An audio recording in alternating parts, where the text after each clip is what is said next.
চট্টগ্রাম বন্দরের new mooring terminal আগামী ৬ মাস পরিচালনার জন্য দায়িত্ব বুঝে নিয়েছে নৌবাহিনী পরিচালিত প্রতিষ্ঠান Chittagong dry doc limited. Bundle থাকলে প্রতি সেনমানিতে টাকা বাঁচবে। বিকাশ সেনমানি বান্ডেল কিনে জিতুন প্রতি লেনদেনে। এ বিষয়ে বিস্তারিত জানাতে চট্টগ্রাম বন্দর থেকে আমাদের সঙ্গে যুক্ত হচ্ছেন সহকর্মী আলমগীর সবুজ।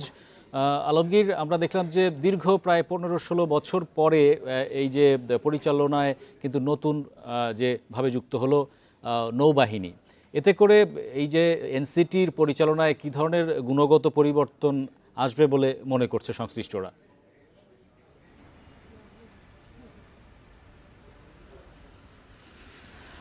প্রায় ১৫ বা ১৬-১৭ বছর পর এনসিটি, যেটা নিউ মুরিং কন্টেইনার টার্মিনাল, যেটা চট্টগ্রাম বন্দরের সবচাইতে বড় কন্টেইনার টার্মিনাল, সেটার পরিচালনা ভার দেওয়া হয়েছে ড্রাইডক, যেটা নৌবাহিনীর পরিচালনাধীন একটা প্রতিষ্ঠান। এটা মূলত ড্রাইডক হচ্ছে চট্টগ্রাম ড্রাইডক, চিটং ড্রাইডক হচ্ছে মূলত জাহাজ মেরামত এবং নির্মাণের কাজ করে। এটা আগে ইস্পাত কর্পোরেশনের অধীনে থাকলেও সম্প্রতি এটা নৌবাহিনীর নৌ মন্ত্রণালয়ের অধীনে এটা পরিচালিত হচ্ছে এবং এই সবচেয়ে বড় যে কন্টেইনার টার্মিনাল চট্টগ্রাম বন্দরের NCT new mooring container terminal বা এনসিটি, সেটা পরিচালনার ভার আজ থেকে কাজ শুরু করেছে চিটাগং ড্রাইডক।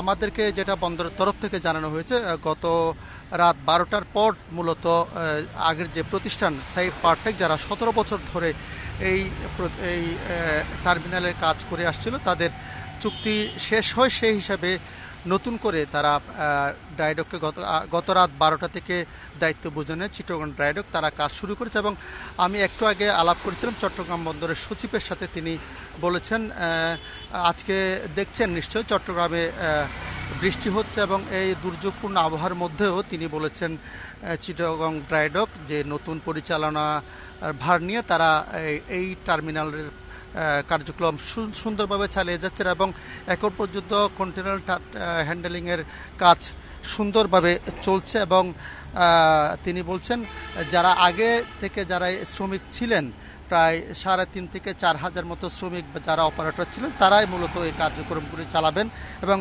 এই ক্ষেত্রে কোনো ধরনের ব্যত্যয় ঘটেনি। এবং আপনি যে প্রশ্নটা করলেন, আসলে এই এনসিটি টার্মিনাল এটা চট্টগ্রাম বন্দরের সবচেয়ে বড় টার্মিনাল। এখানে যে 4টা টার্মিনাল আছে, তার মধ্যে সবচেয়ে বড় টার্মিনাল। এখানে জানেন যে 4টা জেটি আছে এবং এই জেটির মধ্যে বড় জাহাজ 4 জেটিতে ভিড়তে পারে এবং এখানে সাধারণত এই টার্মিনালে প্রায় 30টা কন্টেইনার হ্যান্ডেলিংয়ের সক্ষমতা রয়েছে এবং এখন পর্যন্ত এখানে 17 থেকে 18, অনেক সময় 20টা পর্যন্ত কন্টেইনার হ্যান্ডেলিং হচ্ছে।